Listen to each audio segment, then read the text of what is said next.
Okay, I think we can go ahead and get started. Hi, everyone. My name's Tiffany Carrara, and I'm the Program Administrator for the Faculty and Staff Assistance Program here at UCSF. I'd like to welcome everyone to our 2026 May Mental Health Awareness Month series. We're so excited to present our FSAP webinars aimed at promoting mental well-being and fostering a supportive community here at UCSF. Today's webinar is Working Parents, Strategies for Wellness and Avoiding Burnout. I'm very excited to welcome our guest presenter, Dr. Heike Mitchell, for this special webinar. Dr. Mitchell is a champion of workplace well-being, especially for new and working parents. Drawing on her psychological expertise and a strong understanding of workplace dynamics, she develops practical and science-based solutions that help both individuals and organizations thrive. Dr. Mitchell previously served as a fellow here at FSAP and is pleased to return to present this webinar. Thank you, Dr. Mitchell. Thank you, Tiffany, for the introduction. And thank you also to Dr. Dolatabadi for inviting me again to present this year. Here's our agenda for today. So I have 3 sections that I will run through. We will see what it means to be a successful working parent nowadays, explore some common experiences of stress for working parents, understand what typically leads to burnout, and then talk about strategies and resources and how to improve your well-being all around. As you probably know, this is a complex issue, so we will focus particularly on what's within your control. We won't talk about some of the standards like getting enough sleep, eating regular meals. I think you all know those, so we'll dive a little deeper. And then at the end, there will be some time for questions, answers. So if you have anything, feel free to put it in the chat. And then Tiffany will moderate that at the end.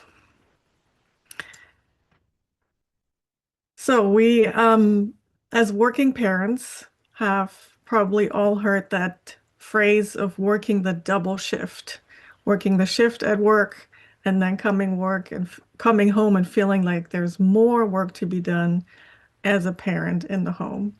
And the central point of my presentation is that well-being is really a social issue.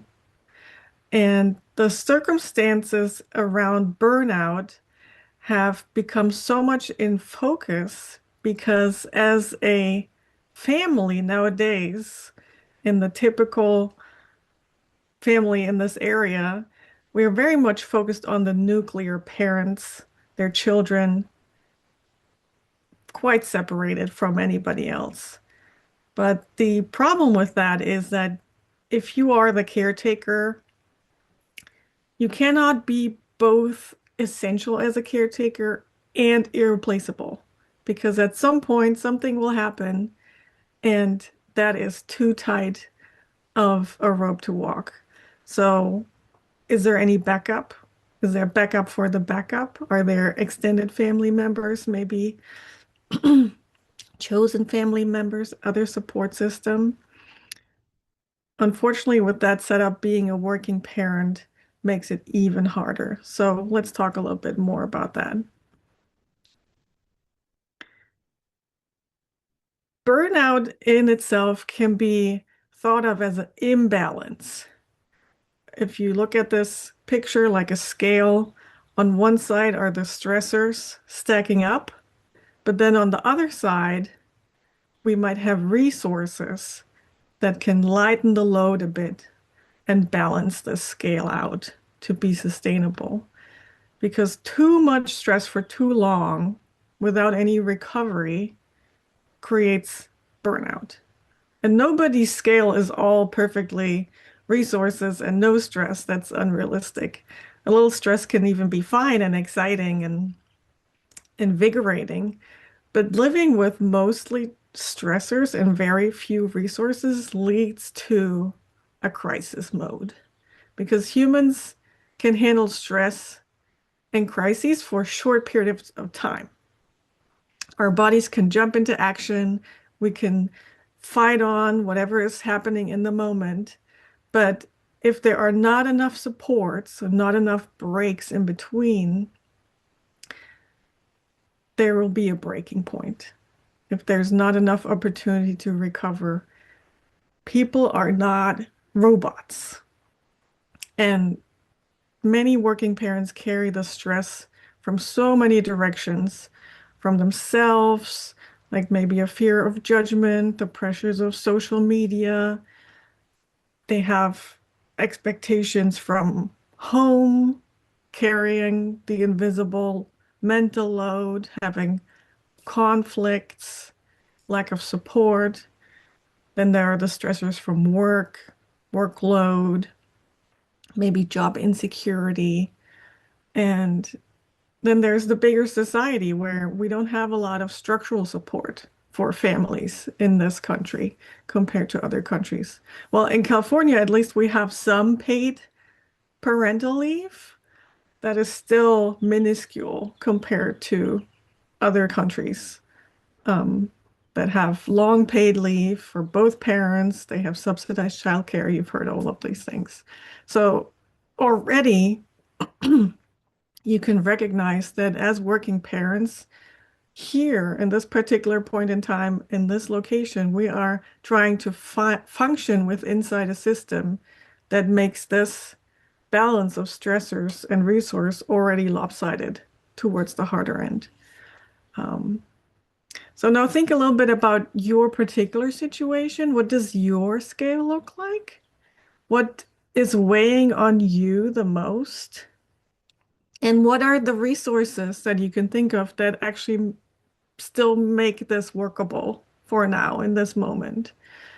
And do you feel like you are living in a sustainable rhythm, or are you overextended and this is too much, too heavy on the stressor side? And for the sake of your well-being, are you able to notice these stressors piling up? Because sometimes it feels like it's almost like death by a thousand paper cuts. Burnout is not usually this one plop moment that things just come all at once. It's usually the piling up over time. Do you notice that, or does that sneak up on you? Do you know how to react and what to do next? So I'll talk a little bit more about the spectrum of burnout and well-being, so you can see some examples. So here I put well-being on the one side with the green, and then it moves along and declines. And at the far end in red is the end of burnout. And you can see there are a list of signs for each. And when you look at these, consider for yourself, like I said, nobody has all just perfect resources and no stress. So do these things show up never? Do they show up maybe a couple times a year, maybe once a month, once a week, every day? And that is really what makes the difference. What's the frequency and what's the mix of having these signs of well-being and burnout in your own life? So on the well-being side, we have feeling rewarded, right? For example, if you go to work, you get paid. Paycheck is a reward, but how does it also feel emotionally? Does it feel rewarding that way? Do you feel you have enough time to restore yourself? That is not just sleep. Sleep is just like a basic physical need, but restoration is when you are awake. Do you feel supported? You feel a sense of belonging? What's your community like? And decent work, there's actually a definition of decent work, um, supports good well-being by providing a decent livelihood and a sense of confidence and purpose, achievement, sense of belonging, community, and a predictable, structured routine. Um, and then on the other side, when we move into the burnout territory, a lot of people describe a sense of exhaustion that they could sleep forever and it will not go away. Maybe they have had sleep issues before, but it's just getting so much worse. There's also a common sense of irritability, which often goes hand in hand with being exhausted. The lack of efficiency of trying so hard, but not feeling the sense of reward, not feeling like you're actually accomplishing anything, not enjoying as much as they used to, in the contrast to their old self, like their true self. Like, I'm actually the type of person who likes to go to, I don't know what, holiday parties, but now just thinking about that makes me dread it. And that's not typically who I used to be. Lacking the pleasure. And often people create this emotional distance out of a sense of protection. And they end up in escapism, right? That's just like fantasies of I wish I could just quit, or going down the rabbit hole of social media, TV, maybe even substance use. But nobody says their ideal life consists of scrolling through social media all day long, right? Um, and the worst case scenario here on the burnout side is that everything just feels like a chore and is starting to feel numb. And this disengagement is especially concerning when you are a caretaker, because caretaking means you are in connection with the one you're taking care of. And that can lead to parents being numb to their children's needs.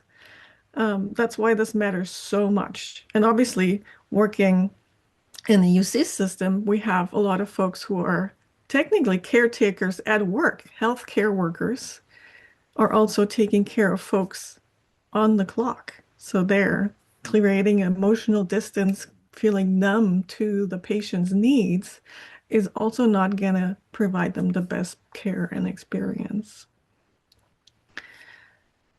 And when we think about children, it actually is the sense of delight in seeing your children. For example, when you come home from work or when they get up in the morning, that is the strongest predictor of well-being for these children growing up and their sense of confidence. This someone delights in encountering me, in me being there, obviously not delighting in everything they do when they tear the living room apart, but delighting in reconnecting. And that shows that these children aren't just tasks or obligations. It builds their worth as a person, right? So, for example, I have one time a week that I come home after my kid is already asleep. And I have noticed over time, the morning after, when we get up, I'm actually excited to see them so much more than on just the average day. So I could beat myself up or like, oh, I'm missing that bedtime and my child is probably missing me. And that might be true, but it's once a week. They can handle that. I can handle that. They're well taken care of. And the next day, it just feels like a new start for us. Um, Maybe you also have some situations that you can think of. So next, we'll look a little bit more at the burnout in context of work and parenting. And a lot of times people ask now, how does that relate to depression? So I'll get into that as well. So the paradox is really the more you care, the more vulnerable you become to burnout, right? It's kind of sad. But the people who care the most are at the greatest risk of being over invested and like doing more and more and more and trying to fix everything and powering through. I just have to get through this because it's necessary. And that just oftentimes creates a sense of exhaustion and helplessness and this vicious cycle.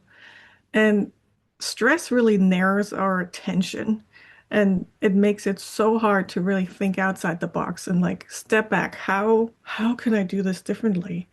to not run myself into the ground. So when we look at burnout and depression, what I want to show with this slide is that burnout is very context specific. So burnout happens within a role, like your role as a parent or a caregiver in general, or your role at work. Depression is all encompassing. It affects every part of your life. Nobody is just depressed at home and then all bubbly at work. That's not how depression works. So burnout is fueled by, like I said, the workload, how much control you have, recognition, reward, maybe feeling a sense of inequality or even discrimination on the job. And the conundrum here is that ideal, that model of the ideal worker is really based on not having much responsibilities outside your job. And when you think about your own position, do you feel like in your department, do they treat your caregiving responsibilities as a part of your life to be expected? Because like 80% of people have children while they are employed at some point in their life. Or do they treat it more like a distraction from being the perfect ideal worker? Um, so that already obviously does not set you up for success if it's the latter. And when we look at the numbers in the research, almost 33% of parents in the US answered the questions on parental burnout that they fall into that category. 33%. And they describe like they're functioning just on autopilot, feeling so depleted, and at the end, maybe not even able to show love anymore towards their family members and their kids. Um, and what we see, kind of relating to how I started this presentation, is that in the more individualistic countries, like typically the US, Canada, Western Europe, France, and such, there is higher parental burnout than in more collectivistic countries, right? Because here we expect everyone just do it yourself. And you were probably raised to be an independent person. And the more independent you were before having kids, the bigger the adjustment. So the question in the system becomes who benefits from me being overextended, right? You are enduring this, or are you creating a sustainable solution? And you cannot just power through burnout or depression indefinitely. It will erode your sense of self and your relationships. Um, you are not a robot. And the sustainable working parenthood requires getting out of that survival mode and really building systems of support in your personal life, relationships, workplace, and ideally socially, right? Please pay attention to the ballot and vote in that way that feels will actually help the most of us out. So in the world that is chaotic and feels so out of our control, we can still focus on what we can do for ourselves and our workplaces, um, so we don't live in that autopilot. I do have a I do have a slide to make us laugh a little bit because I don't think I'll ever meet a parent who did not laugh at this book. It's a book. And if you're interested, you can find a 5-minute version on YouTube read by Samuel L. Jackson for adults only. um, because it's not all doom and gloom, but there's so much shame when we talk about burnout, parental burnout in particular, that And that change just creates another level of isolation and silence that just reinforces all these unrealistic expectations of just pull yourself up by the bootstraps. Um, and what people don't often talk about that just parenting, even if you're perfectly supported as a parent, parenting still brings out all the emotions. You feel annoyed, you feel sad, desperate, you feel guilty, powerless, bored. No one really, that's not what people put on their social media posts. Here was the boring day with my kids. Read that same book for the 10th time over. So you can love your children on the one hand deeply and be grateful for them and still not ignore the demands and the emotional experiences that you will go through. That doesn't rule each other out. Both of these can exist at the same time. But the one thing that I want you to take away from today is don't lose the joy and the delight. Don't make that secondary or, like even like the 10th thing on the list. No, the joy and the delight is what creates these lasting bonds. And so you don't end up moving through life like a shell of yourself. Um, okay, so let's move into the strategies to build the sustainable well-being.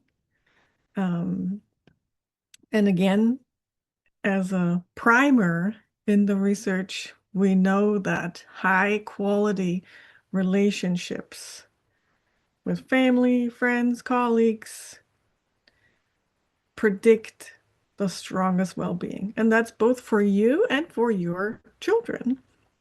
It's not the fame, fortune, achievements. Loneliness is toxic. You might have seen the headlines.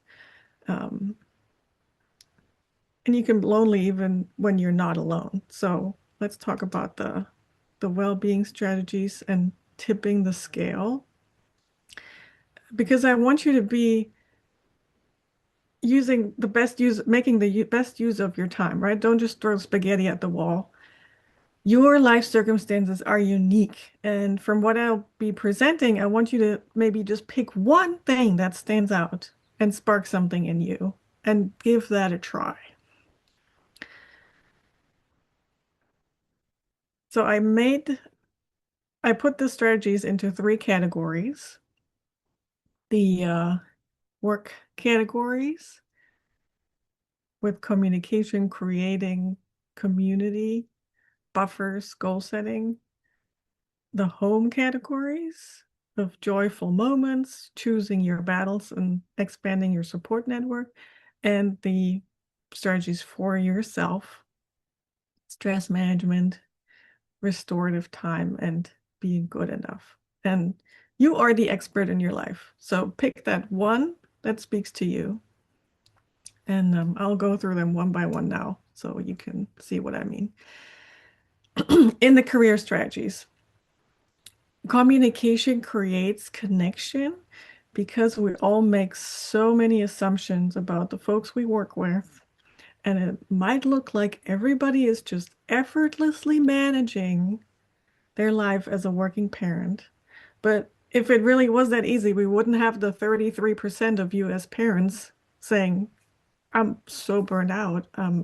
It's really intense. And I wouldn't be here doing this webinar for FSAP. So people are trying to live up of this ideal of the perfect worker and the perfect parents. Most don't share their struggles. Again, it's embarrassing. It is really uncomfortable.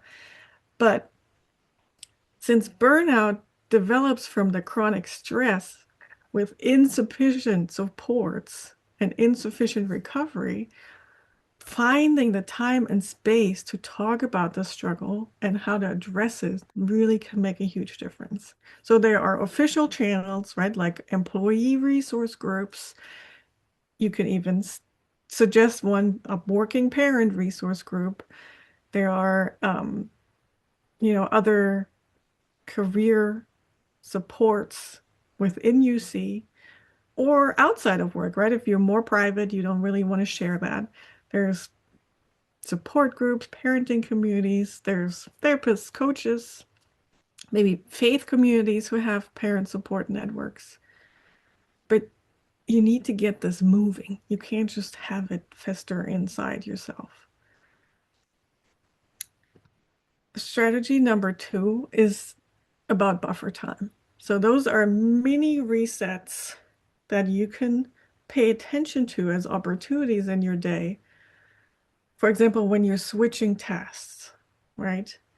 Um, when you schedule a meeting, it bugs me beyond end when people schedule 60 minutes meetings but back to back because when on earth would I even go to the bathroom? So schedule a meeting for 45 minutes or 50 minutes and sit for a minute and just breathe.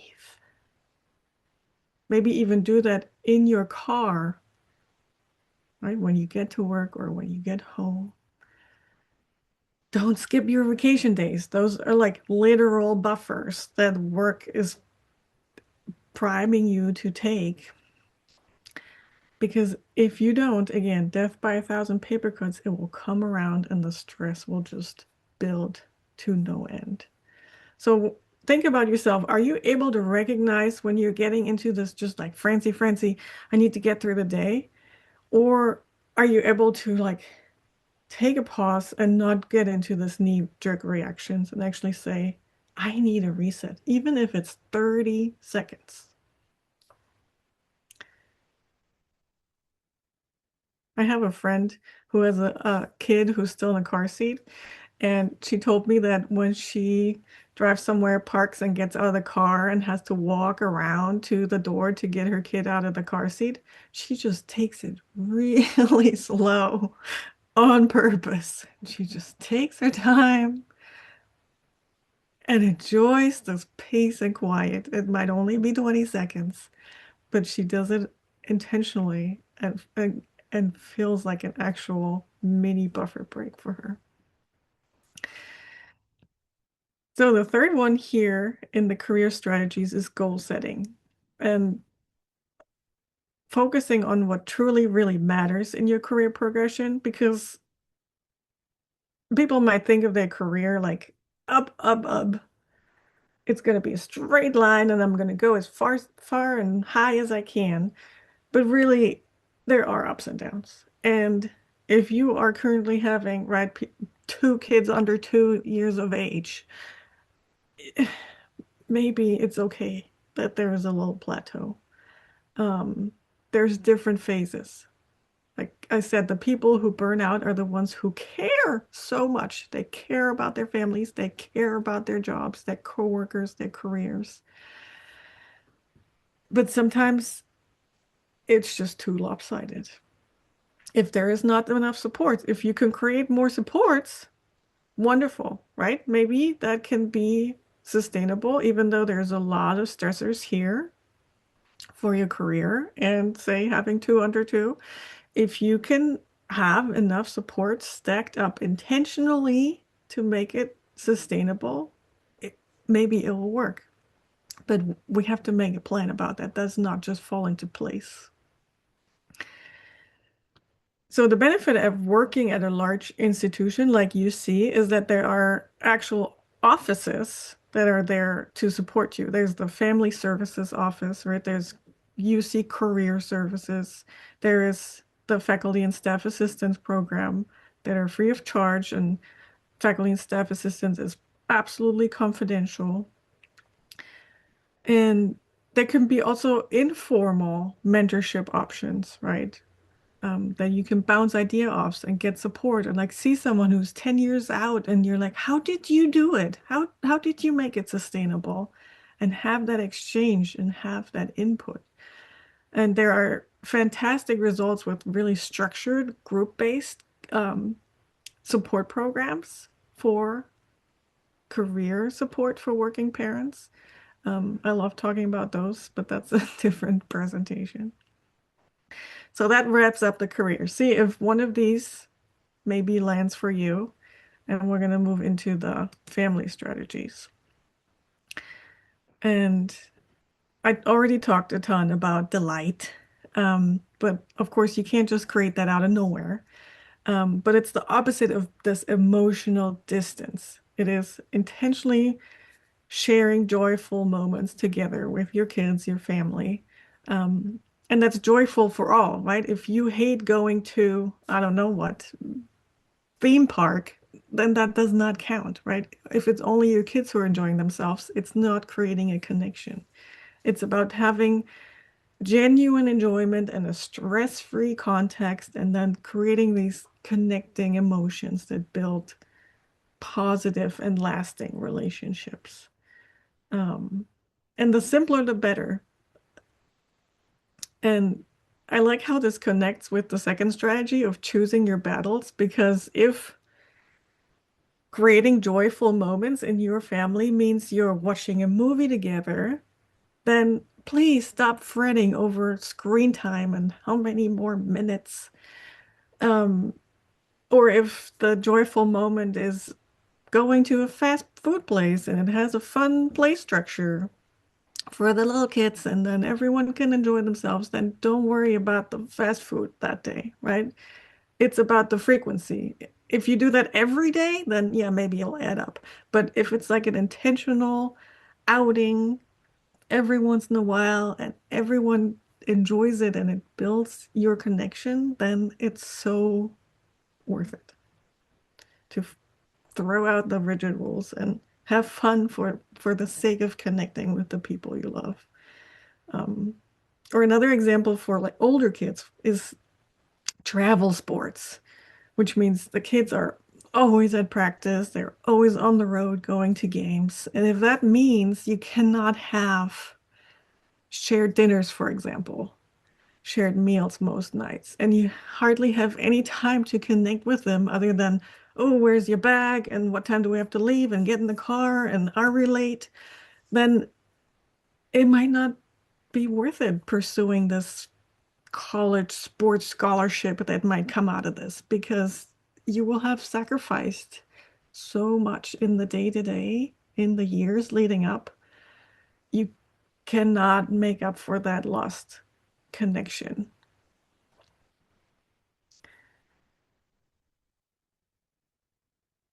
So the last one here, the support network, um, I already touched on as well. So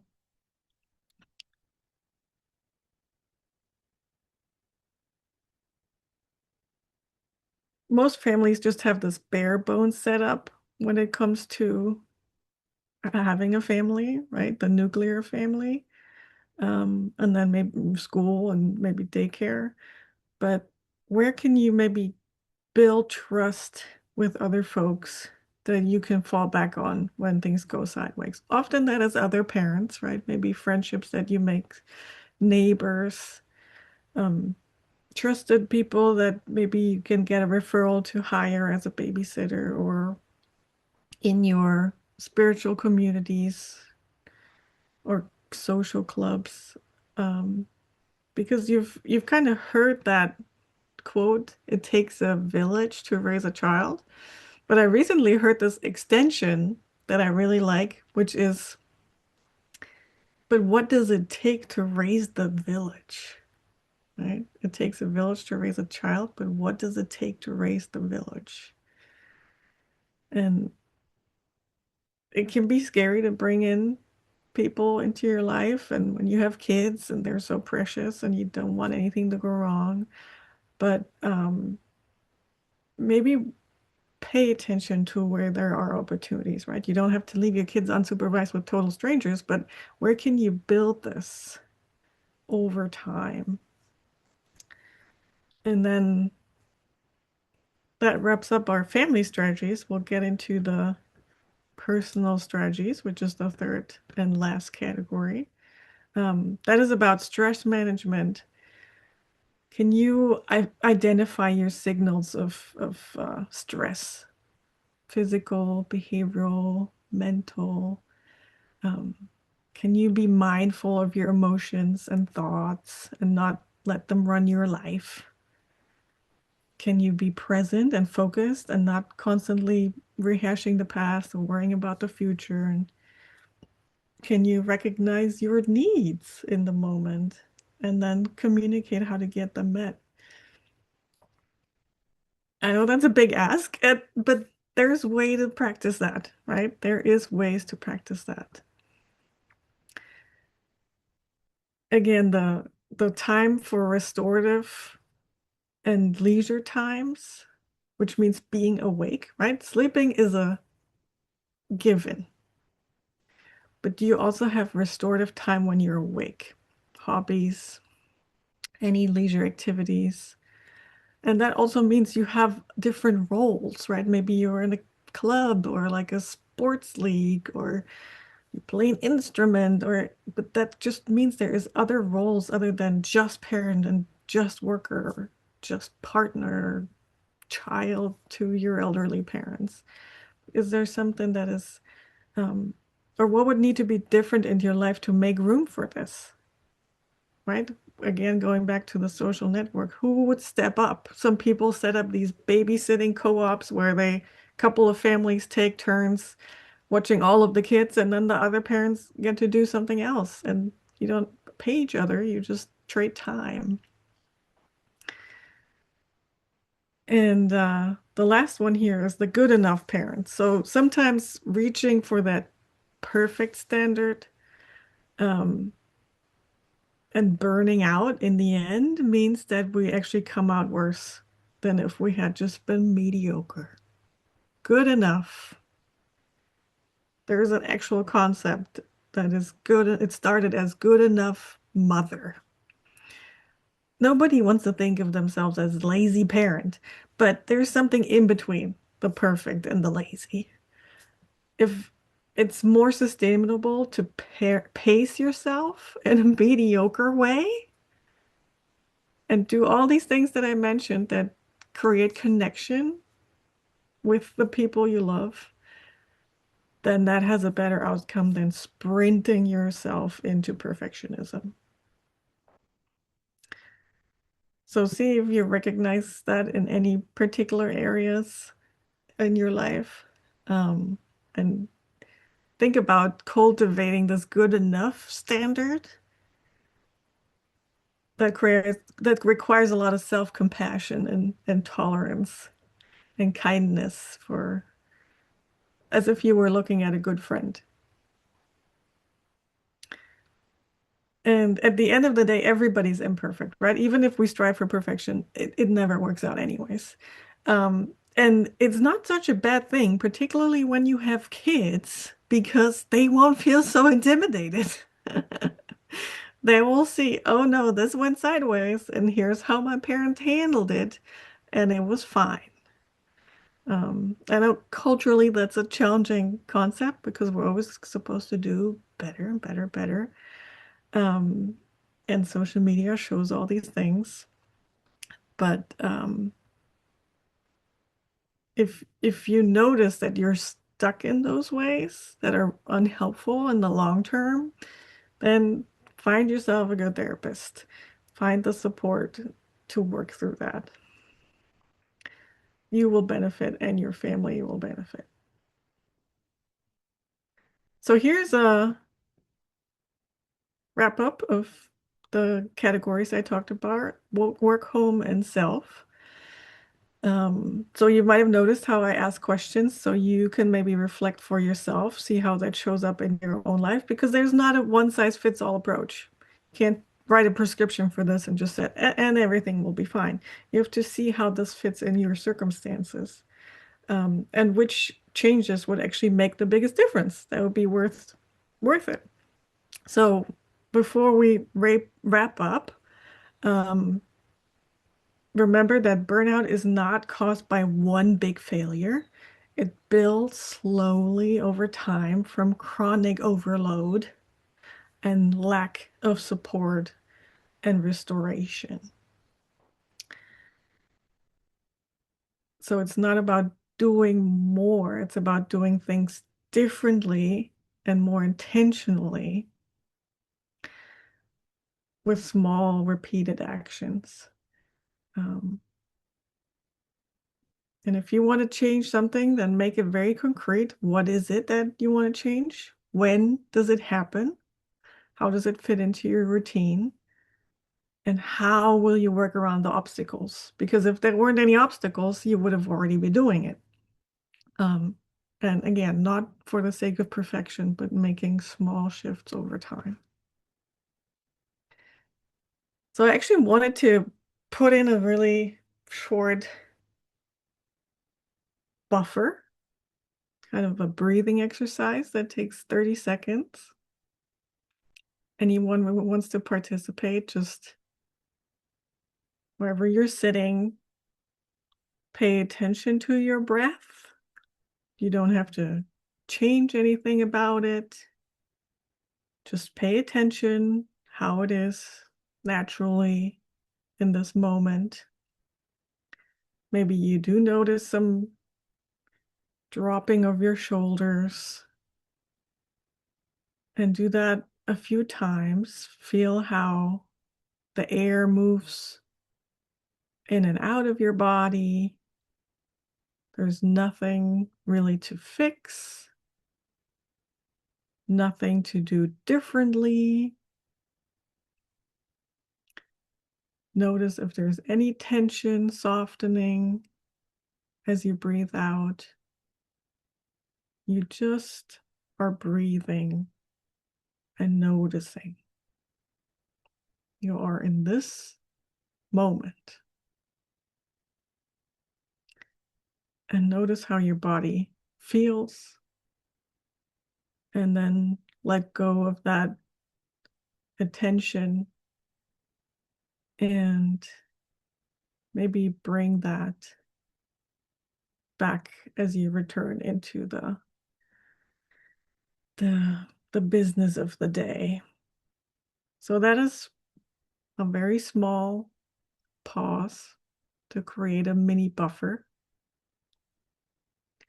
and give your nervous system just a few seconds to reset. And what I want to leave you off with is this statement, which is by an organization called Postpartum Support International, that I feel like hits the nail on the head. You are not alone. Like I said, so many parents feel isolated. Sharing experiences and connecting with others is healing. You are also not to blame. The struggle is common. It's not a reflection of your worth as a parent. And with help, you will be well. There are resources available and networks you can create to help you with your wellness. So thank you all for your time. And I have a couple of resources here.